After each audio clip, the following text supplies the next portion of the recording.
So thanks for being here, guys. I'm Waffle. Earthman invited me to do this talk about DeFi when he was organizing the Hack Secret. I'm actually very happy to be here. Speak a little bit about what's DeFi globally. I guess we all know what it is. And then walk around studying a few cases. So myself, I'm Waffle. I'm 30. I've got a background in economics. I studied actually at the University of Bordeaux. And my teacher was one of the biggest Canadian economists and researchers, which is quite kind of funny. After that, I've been working in the commodity inspection certification industry.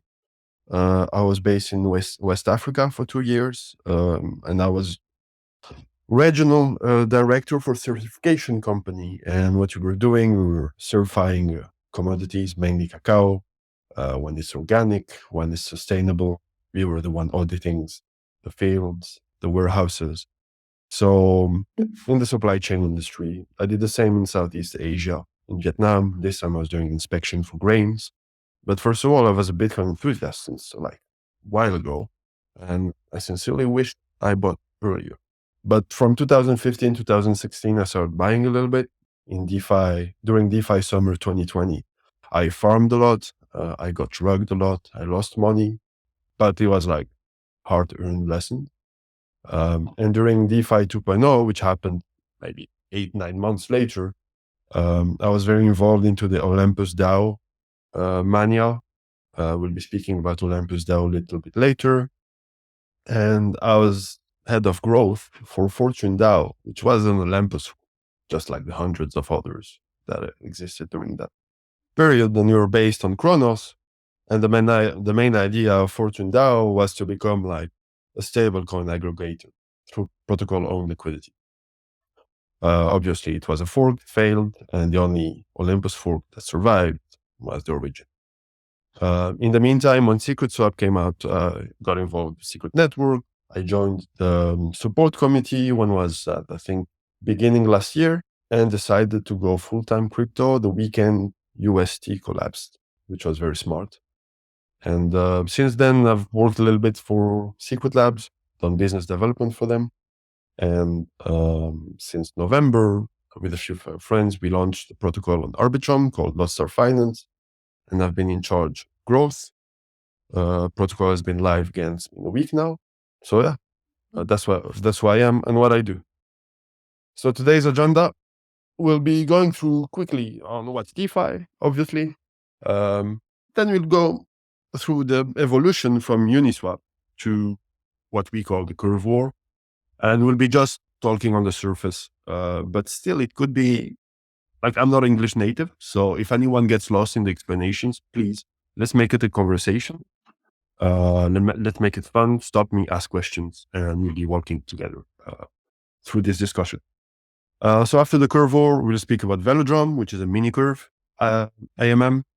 Then we'll discuss Olympus and protocol own liquidity. Why, if you're building a protocol, it's important to have a treasury. Then we'll discuss about Y2K, which is a stablecoin DPEG insurance protocol. And at the same moment, we will discuss about IFOs, which is initial form offering, which is a way to emit your token. We'll discuss quickly GMX and GLP, which is a perpetual DEX. You can long and short assets. But the interest of GMX is the GLP, which is the liquidity providing token. And this GLP has initiated the GLP war, which is comparable to the curve war. And we'll be discussing quickly. And at the end of the chat, we can just discuss. Maybe ask you questions. So before starting NFA, none of what I'm saying is financial advice. If you're someone who listens to people on internet before buying an asset, don't do it while listening to me. And yeah, whatever, when you're going into degen strategy, is always like, it's for science. You're not going to become rich by being degen. You can experience a few things, and we'll be speaking about them later. So what's DeFi? According to ChatGPT, DeFi is short for decentralized finance. It's a financial ecosystem built on blockchain technology. It aimed to democratize access to financial services by removing the needs for traditional intermediaries like banks or brokerage. So it becomes peer-to-peer, it becomes protocol with users, and there's no interface. And this is one of the reasons why I came to DeFi.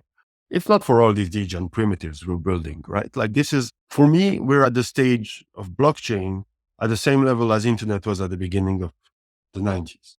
So whatever primitive we're building now, it could sound like either a Ponzi or speculation, fair. But as soon as we manage to plug these primitives to real life assets, it will become interesting. And in my case, I came here through the commodity inspection. For the commodity inspection aspect, for example, only 7% of the farmers in the world have access to financial assets. So you'll find American farmers, Dutch farmers, German farmers, they all sell options, for example, on their crops. So it's easy for you to manage your year when you're selling in advance, whatever you're going to yield. That's what every farmer on earth should have access to. A cacao farmer should be able to sell options on his cacao through his phone. And up to now, this is not happening. You have a few protocols working on that. LandX, for example, they're trying to connect real life crops to DeFi, but we ain't there yet. So this is what DeFi is: finding the primitives that are happening in finance without an intermediary, and we aiming at bringing an application to the real life. So one of the first protocols, it's one of the first, there have been many before, but this one was the first automated market making. It was Uniswap. So Uniswap is very simple. I guess most of you know this, so I'm not a dev either. But yeah, it follows this formula. X is the amount of X token, Y is the amount of token Y, and K is a constant. So whenever if I take an amount of asset from one side, the price on the other side is going to go up. So it's pretty simple. There was a trading fee for each trade. So liquidity providers were earning a trading fee. Very simple. It was the first one. It had a huge success. But then came Sushiswap. And Sushiswap was the first time where I think DeFi, some kind of protocol versus protocol war. So Chef Nomi, who is an anon, he forked Uniswap in September 2020. And what he said is like, bring liquidity on Sushiswap, and I'll give you sushi incentives on top of the trading fee. And he made it even more sneaky. Users didn't even have to bring ETH and USDC on Sushiswap. He just said, come, bring your own ELP and deposit them on Sushi.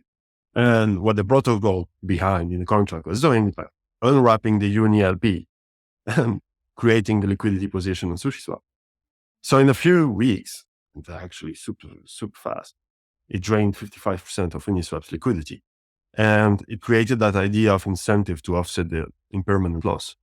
And all of a sudden, DeFi summer started. Everyone wanted to bring those incentives. Sushiswap, Banana Swap, A-swaps. We had like a whole season of fruit and animals, AMMs. But there was one AMM who was a bit smarter than everyone else. And that was Curve.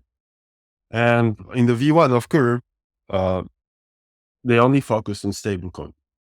And the specificity of Curve is their swap variant. As you've seen in Uniswap, all your liquidity is actually swappable in the same way. So if you're making big swaps, you'll be having a huge price impact and sleep. Thing is, with stable coins, they're pegged. So one USDC is supposed to be worth one USDT. And you need to swap them in big quantities with very little slip. So they came with a special curve.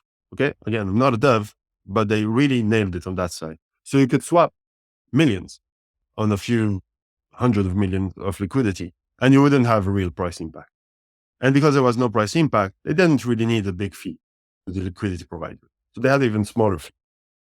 And on top of that, one of the other smart things is they had one base pool. And in that base pool, there were 3 assets.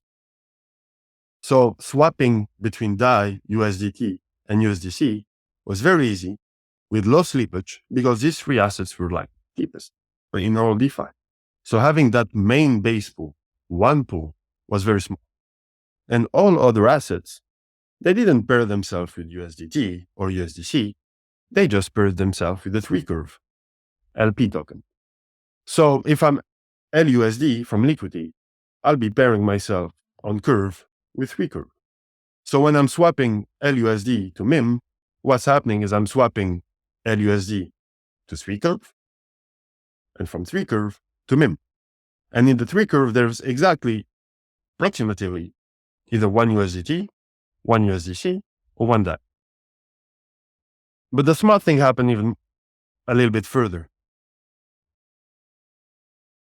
It's the incentive token and the governance token. They call it V curve. And what happened is like, you can stake your asset, you can lock it in a contract, and you can lock it up to 4 years.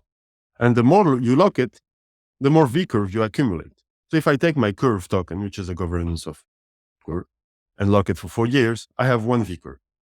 I cannot sell my V curve, it's non-liquid. And when I'm staking, I'm getting boosted rewards to my pool. So if I'm providing V curve and I'm locking for 4 years, I'll be earning much more yield than someone that didn't lock the incentive token.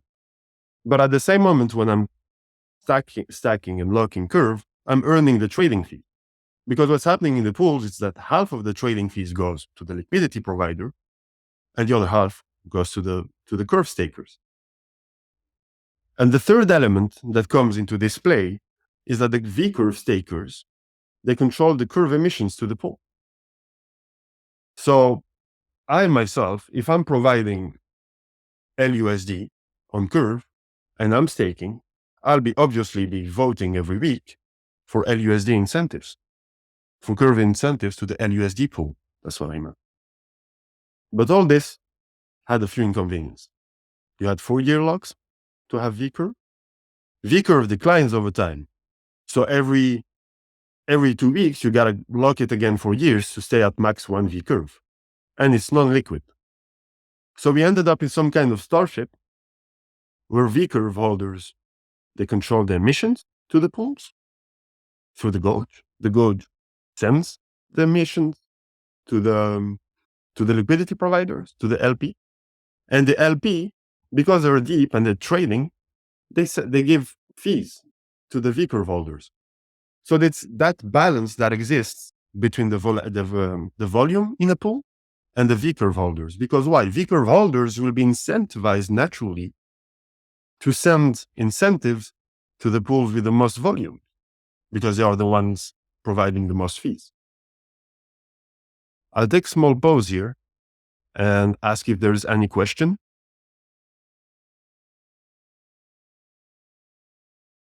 All right. So this is the first layer of the curve wall. But there came... Wait. Yes? Maybe one question. When was this 4-year, when does this 4-year lock end? Or when was the first ending of the 4-year lock? It's the 4 years period starts whenever you lock it. Okay. So it doesn't matter. It doesn't necessarily matter when you started. It's always 4 years. It doesn't matter. And actually, it matters that you keep locking them, max locking them all the time, because it decreases over 4 years. And what's the current staking percentage? How many people are locking as figures? I had a June dashboard here. Good question. Let's open June.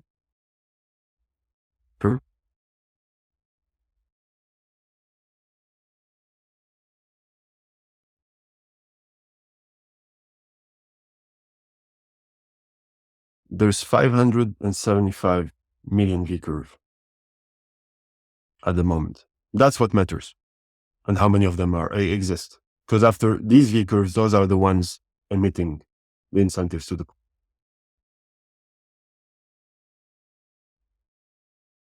Cool, Erdman? Yeah, cool. Thanks. Yeah. So then came Convex. And Convex, they wanted to play smart.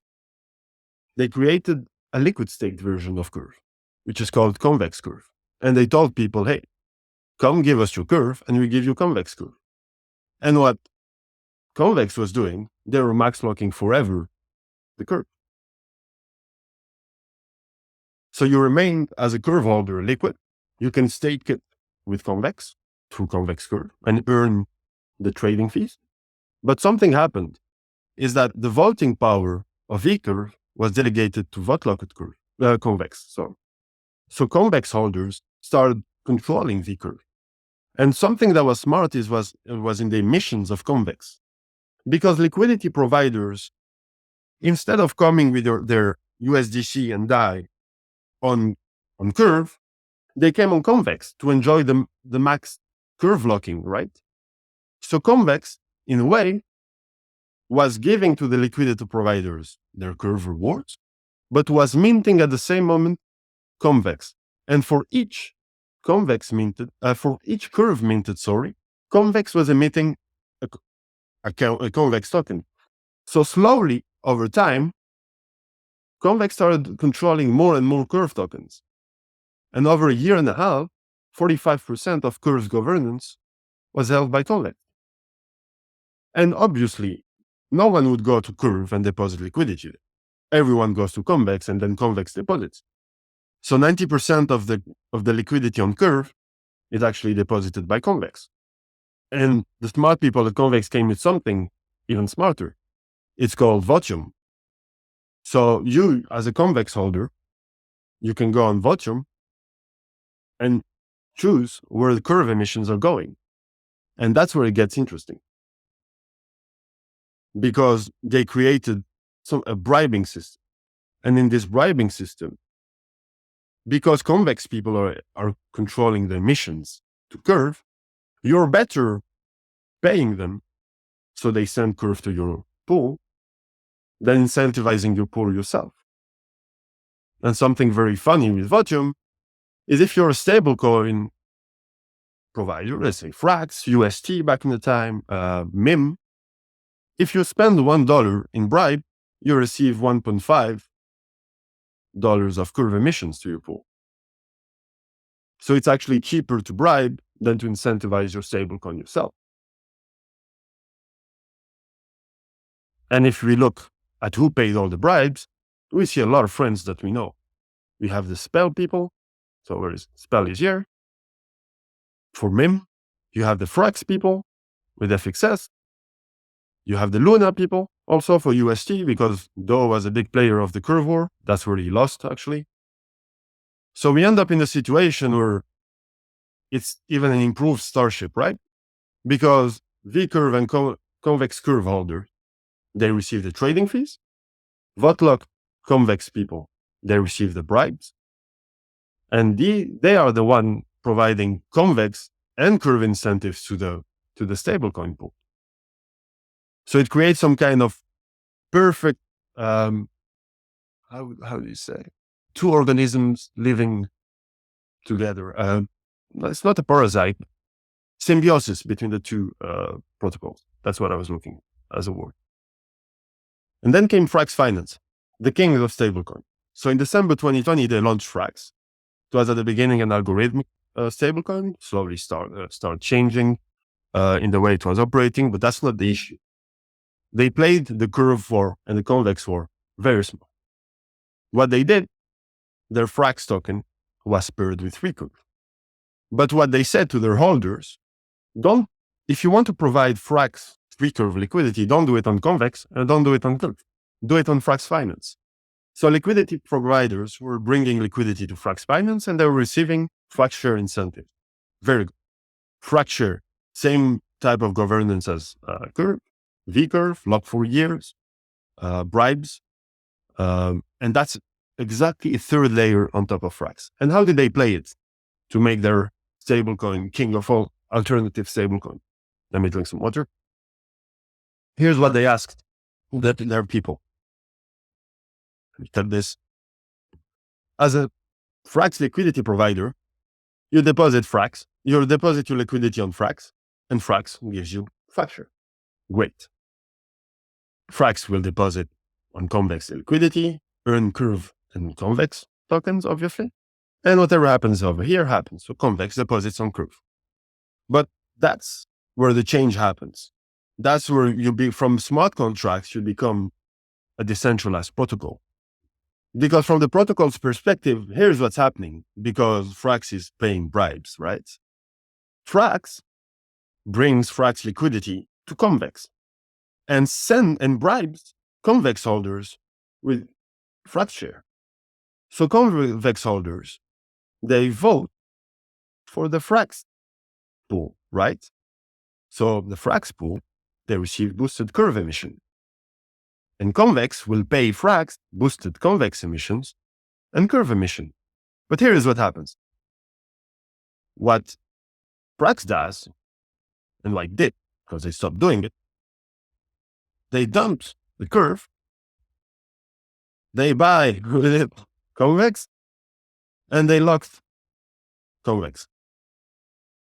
So on week 2, it's even cheaper because they deposit the liquidity in the bribe, vote happens, they send boosted emissions, but when they bribe, actually, they have locked convex. So it gets week after week cheaper and cheaper to bribe. And week after week, they ended up having more and more convex. So we are in the third situation where a protocol is starting to take control of another protocol.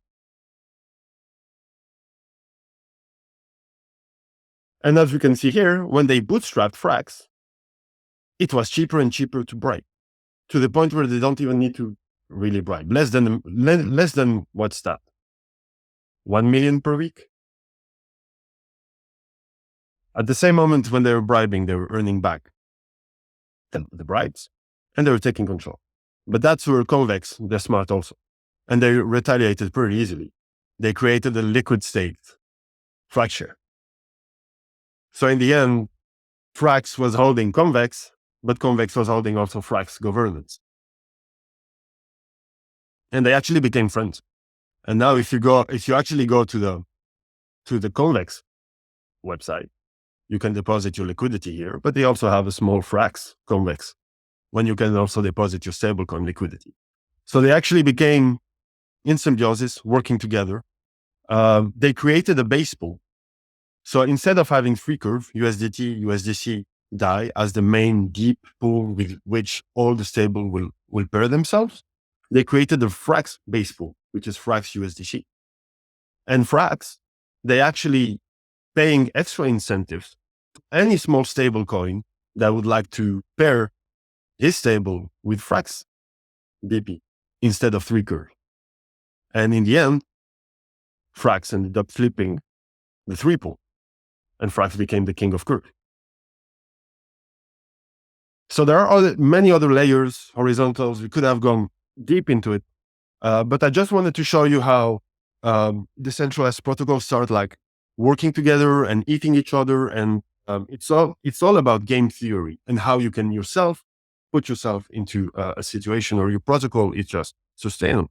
And these protocols are sustainable. They print, and they don't have treasury issues. But in a few slides, we'll go through other aspects of this. So you have, for example, other actors of StakeDAO, Yearn Finance playing on the curve game. Convex, obviously, you need to play the Convex game if you launch a stable coin. So you have Frax people, Olympus, Concave, they launched a managing position for Convex to optimize your yield.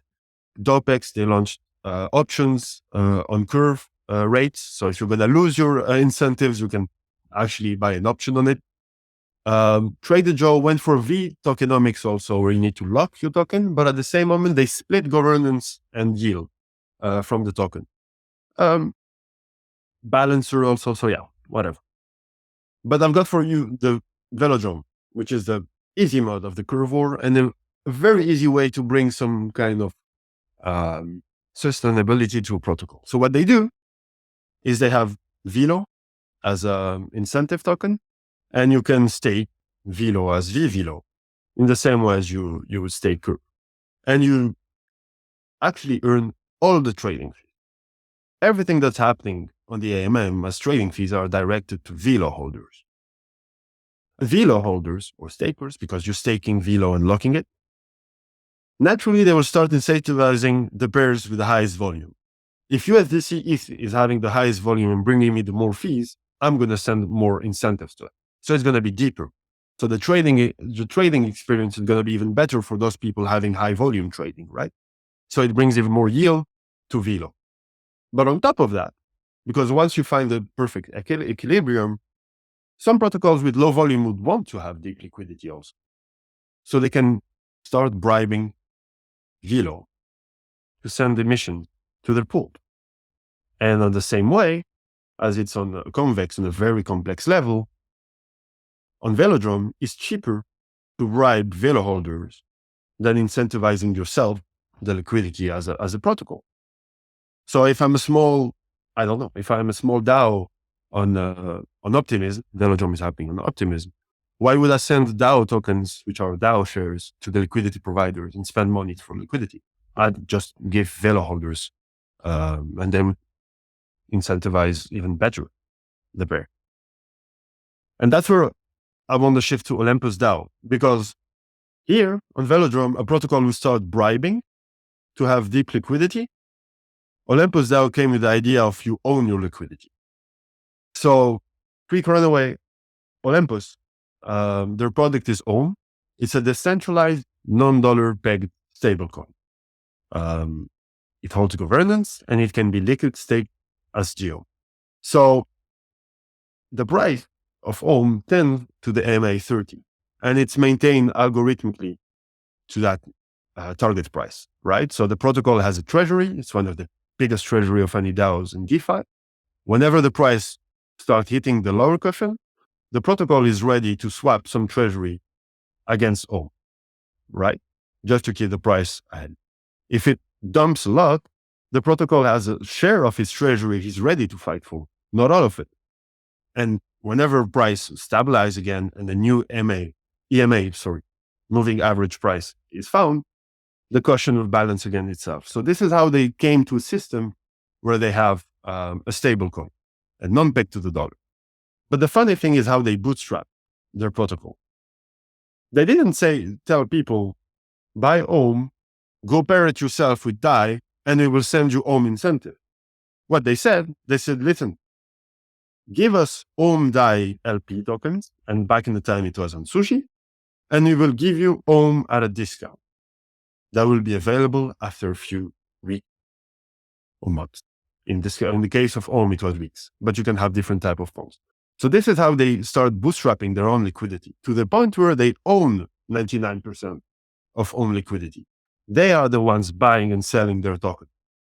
And at the same moment when they're deploying OWN liquidity on Convex, on Curve, they also accumulating the tokens, the governance tokens of those AMLs. So Olympus showed that it's cheaper actually to own your liquidity, so people can buy your asset, than renting it and sending incentives to it. Because in the end, when you send incentives without any logical game theory behind it to a liquidity provider, I'm going to tell you, he's going to dump it. Because in this industry, code is law and all actors follow rational. So that was the point of Olympus, owning your liquidity. And a few weeks ago, I was discussing with a protocol it's not a DeFi protocol that was launching actually on secret. And I told them, listen, keep whatever you'll be raising, keep a share of it. It may be ETH, it may be secret, it may be USDC, and bear it with your token. And all of a sudden, if you're owning 50% of your liquidity, while you're 50% spending less to incentivize your pool. Another protocol, completely change of situation. Let me have a stop. Earthman, any question? What am I missing on the Discord? No questions for me. I don't think there are any other questions. Actually, people are just listening in, and I posted the small Spider-Man meme because that's how it feels with all of these protocols stealing stuff from each other. Yeah, I mean, he's stealing stuff, and in French we say holding each other by the bear. So each protocol is holding the other's governance just to keep control on what's happening. So pretty interesting. Go on. Yeah, another protocol I like and very easy to implement during the hackathon. It's Y2K and cat bond, which are called catastrophic bonds. And what's happening on Y2K is that you can bet on DPEX. So the protocol is kind of easy, works on epochs. So each epoch can be in weeks, in month. So let's take the example of the month. And there's two vaults. There's the risk and the hedge vault. If you deposit an asset and you pay in ETH, so if you deposit in risk. If there is no DPEG, you get back what you have deposited with whatever the hedge people have in their vault. And if you go on the hedge vault, you're actually protecting yourself from a DPEG. So if it depegs, you earn what you have deposited, plus everything what the people have bet against you. So it becomes very easy for you to protect himself from a DPEG. In my case, for example, I'm a big meme farmer. So very easily for me, I can go on Y2K. There's an epoch that is starting tomorrow. I can go on meme and select the strike price and an epoch. So if meme hits 97.5 cents, between the 19 and the 24, and if I bet 1 ETH on it, I'll be earning 13 ETH. But on the other hand, if I'm saying no, it's not gonna DPEG, I can also bet on that. So I can say it's not gonna DPEG. So if it doesn't, well, I'll be earning whatever the people have hedged against. But if it does, I'm losing whatever I've deposited. So you find yourself in a situation where the market prices the risk of DPEG. And on top of that, they've put a pretty interesting system for their token. At launch, all the bets were incentivized, and it's called an EFO. So it's initial firm offering. So once you have bet and you have taken the risk of asset, you can go in a farm and actually deposit your bet and earn an APR. So obviously those betting on the DPEG, which has less chances of happening, they'll be earning a biggest Y2K APR. So in a way, it offsets your loss when you bet on the DPEG. Another very interesting aspect is how it generates some kind of yield for the Y2K token, because it takes a fee on all what's happening. So whenever there's a DPEG, it takes a fee distributed to the Y2K. Whenever someone bets, there's a fee distributed to the Y2K. And the stacking of the Y2K is very interesting. You don't stake Y2K tokens. You stake an ETH Y2K LP position. So you go on Sushiswap, you provide Y2K in ETH, and you lock that ETH for 16 to 32 weeks to earn your yield. So at the same time, you're incentivizing deep liquidity for your token, and you're distributing real yield to your holders. And then comes GMX and GLP. And there's been these last months the whole real yield narrative, right? So what's GMX? GMX, very easy protocol. You can long or you can short the market. Yeah, exactly. So Bitcoin, you're ready to pay 0.1 Bitcoin, you long, there's leverage, you long or you short. That's what's happening on GMX. And GMX is pretty interesting in a few ways. First, 30% of the protocol revenues, all the fees, etc., goes to GMX stake, right? On top of that, they have a multiplier point. The more you remain staked, the more yield you earn. So someone who's been staking 2 GMX for 2 years has probably a better APR than someone who's been staking 1,000 GMX for 1 year. And on top of that, whenever the yield is low, below 10%, you receive escrow GMX just as a compensation. And this escrow GMX is not liquid. You can stake it, you will earn the yield, but you won't be able to sell it unless you vest it for a year. So their staking module is non-dilutive and distributes real yield and has some kind of insurance in case of low yield. You earn more tokens that remain staked. The liquidity providing side is pretty interesting. And it uses a new standard from ETH, and I don't think it's been ported to Cosmos. And I think if those kind of tokenized vault are rebuilt using Cosmos, it will be amazing. And this GLP liquidity provider earns 70% of the fees. But it's different from bringing liquidity to Sushi, right?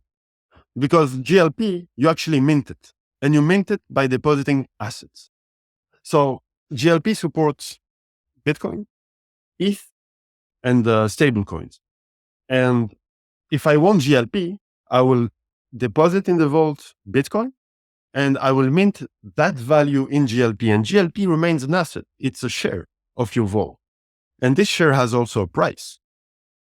And this share is generating yield in ETH. And the funny thing, sometimes it's cheaper to mint Bitcoin, mint GLP with Bitcoin and then go to ETH than do a direct swap on Uniswap. Because there's no slippage when you burn. There's only a fee. And that fee helps keeping the ratio in the GLP at 20% ETH, 30% Bitcoin, and 50% stable. If this ratio changes, if the GLP vault needs Bitcoin, it will be very cheap to mint GLP with Bitcoin, but it will be very expensive to mint out from GLP with Bitcoin. So you end up with this kind of index asset that contains 50% stables, 30% ETH, 20% Bitcoin, and actually has a price that fluctuates as what I would call a leverage 0.5 on Bitcoin and ETH.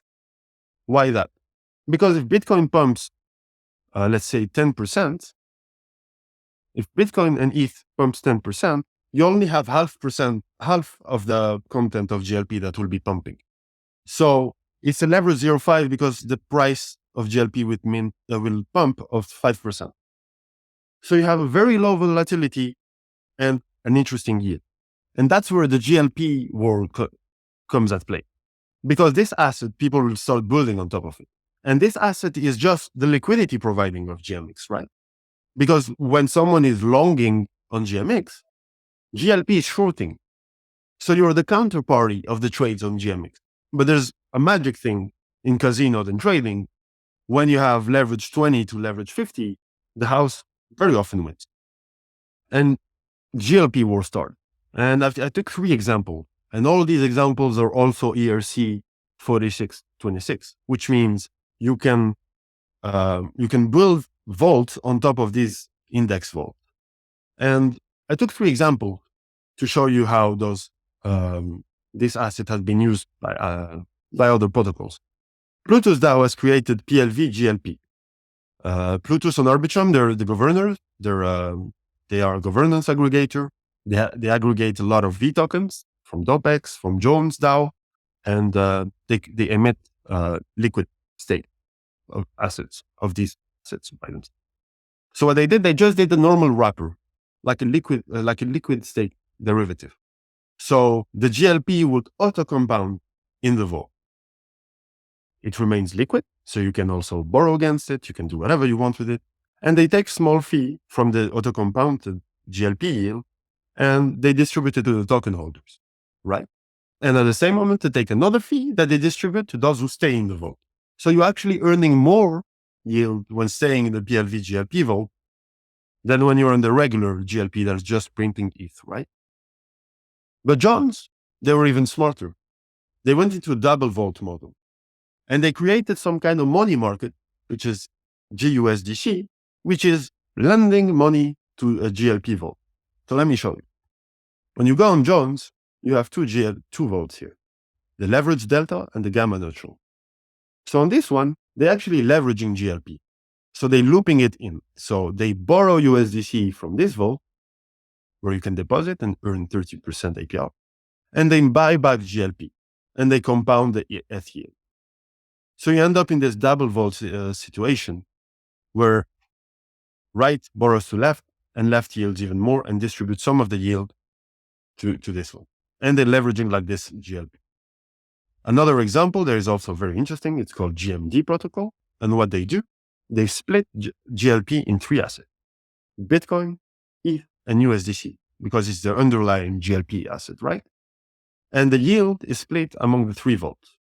And obviously, you earn way more when you providing Bitcoin than USDC because of the risk difference, right? And it remains liquid, and you can, at the same moment, deposit this on the lending protocol and borrow against it loop it, and build strategies on top. So all this to say that I sincerely believe that, or ERC 4626, why the hell did I do this? 4626. Index vault can be a little bit of a game changer.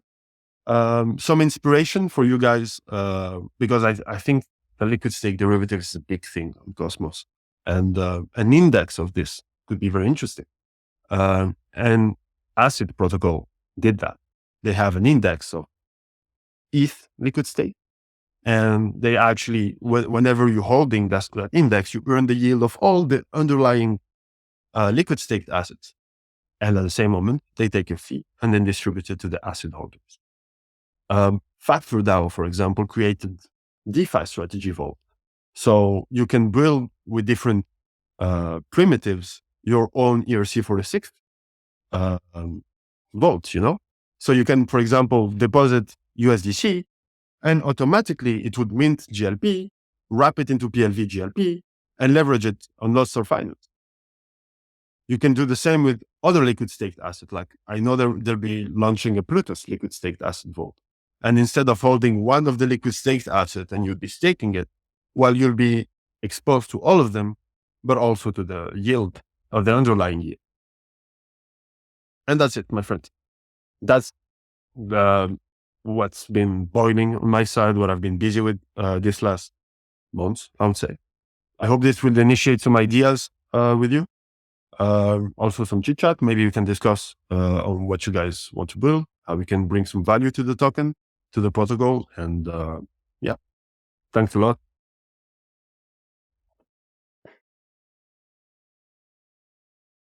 Small applause for you.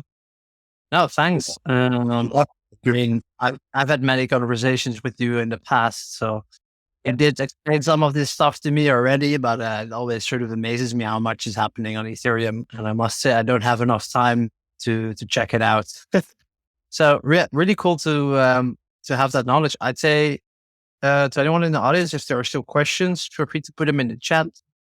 And then Waffle can take some time to maybe answer them or just speak up. Very happy to have you collaborate with us. Maybe quickly one from me. Do you know what is so different about this vault contract? Like, is it the minting that's different from like an ERC20? What the differentiating factor? I'm not the most technical person, but it's the equivalent of a liquidity providing position, but you own a share of it, and it's the fact that it's algorithmically held into those ratios that makes it different from an LP position. I don't really see it equivalent, to be honest. Yeah, okay, that makes sense. See some new people come in, by the way. I'll also give you the hack secret role just so you can stay up to date. And I think here Ethereum in that sense also has like a different way of naming all these stuff, right? They name all of like the advancements they make. Mm-hmm. While in Cosmos ecosystem, that doesn't necessarily happen. It's more so some people emulate like an existing contract and then they call it like ICS20 or SNIP20 because it emulates an ERC20. But after that, nobody's really naming their contracts. It's very different, of course, from how it's happening on like Ethereum. No, I didn't see anything equivalent yet. I don't know how easy it would be from a dev perspective to do, but the logic is easy to explain. Yeah, and I think you touched on the point I put in a tweet. I'll quickly mention it. And I explained this yesterday as well. It's like, I think a very easy thing you can build on Secret is basically something like this ACID protocol with all of the available liquid staking derivatives. So if someone is just an arbitrage trader or they know how to code in Python, then the only thing you have to do is make a cool arbitrage bot. And then someone else has to make a contract that executes it, put all the staking derivatives in it, and you have like this index token that creates yields for itself. So all of these examples are also in the GitHub. Also add the presentation of Waffle to the GitHub, so you can check back in if you want to get some more information. We voice recorded everything as well, so might put that up somewhere if possible, if Waffle agrees. And then you can at least check back in. Sweet, man. Any questions from the audience? I don't see anything in the chat for now. Is it possible to provide liquidity and make the liquidity token not be depositable to another DeFi provider? Yes. I think Blizzard Finance will probably touch on that for a little bit. They made a system where their contracts are vaults instead of LP tokens. So when you put the liquidity in, you don't get a token representative back.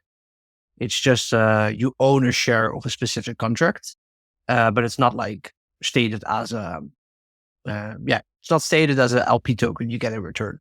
So this token then is not transferable because it doesn't exist. I also see Ian is here. I'm not sure if he has anything else he wants to explain about that, but probably comes in the presentation on Thursday by Blizzard Finance. So yeah, Poopy, that's possible. Yeah, I guess I'll touch on it a little bit. So I believe we're the only vault-based DEX on Secret.